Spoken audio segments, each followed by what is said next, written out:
G'day everyone, Ben the Spider Seeker here, and while I was seeking some spiders, I found a little wasp. And this little wasp got me curious, and I went a little bit down the rabbit hole looking into it.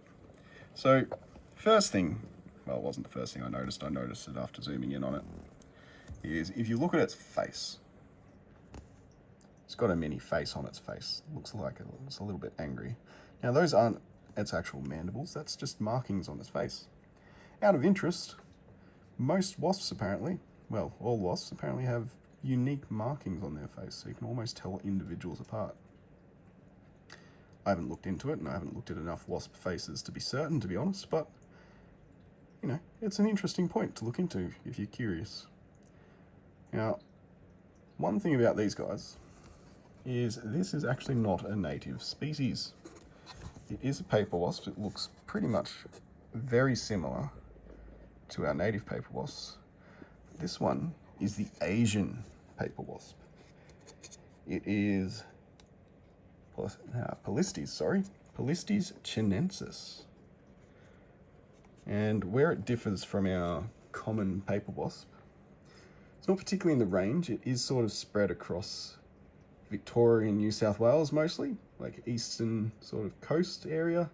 Seems to be spreading north, so lots of reports around Sydney, lots of reports around Melbourne, which makes sense because that's where a lot of people are, which tells me there's lots of dispersion between Sydney and Melbourne.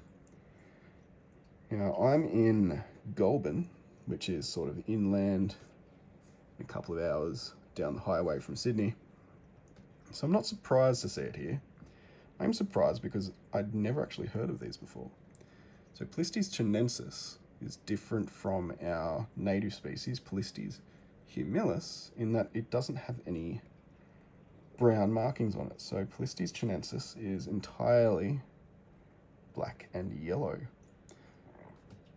It's a lot more slender than the European wasps. It's in a different family. European wasps tend to sort of, the ones I've found at least around our area, have been in soil. So they tend to dig burrows rather than nest in paper nests. And they are pretty responsive. So European wasps are what I would call enthusiastically defensive. In fact, when I was searching a lady's house once for a snake, I came across a European wasp nest, and I decided to leave it alone because I would really rather deal with the snake. I'm not actually kidding. So, finding out this wasn't a native species, I started looking up what to do with it, because if I find an invasive snake or reptile of some description, or a lot of insects, the go-to response from biosecurity is essentially to euthanize it and report the location so they can possibly send people out to have a look at it, or at least be aware of its spread.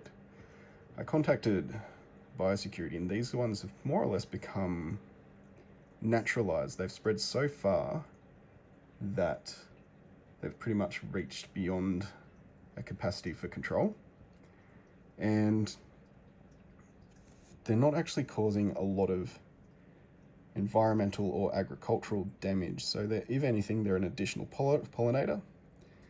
What they are doing is basically displacing natives.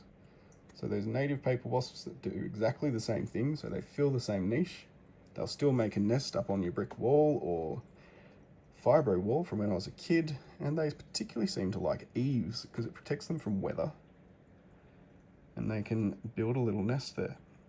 So I'm pretty confident calling this one a girl, because it's a bit more bulky than the pictures of males I've seen, and it does seem to have that single sting ovipositor. So not technically invasive, so I'll probably just let it go. I'm not expecting it to survive long, to be honest, because we are going into winter here. And when we go into winter, species like this tend to go dormant, so I found it in the garage. I'll release it sort of right outside the garage into the garden where there is a sheltered spot, and I know there are paper wasp nests, but I just feel like this one was worth a little video, just to let you know what it is. So Polistes chinensis. Now, if you're enjoying my return to YouTube, a little bit of a lower production value going, but if you're enjoying it, let me know. Like, comment, subscribe. Check out the other socials. So I've got Facebook, Instagram, and I think I even have Patreon. I'll link them in the description below. But let me know how you're going. Let me know if you have any questions. Mostly about spiders, but you know, this guy's not a spider. Wasps will eat spiders. That tends to be mud wasps more so than paper wasps though. And yeah, otherwise, have a lovely time. Catch you later.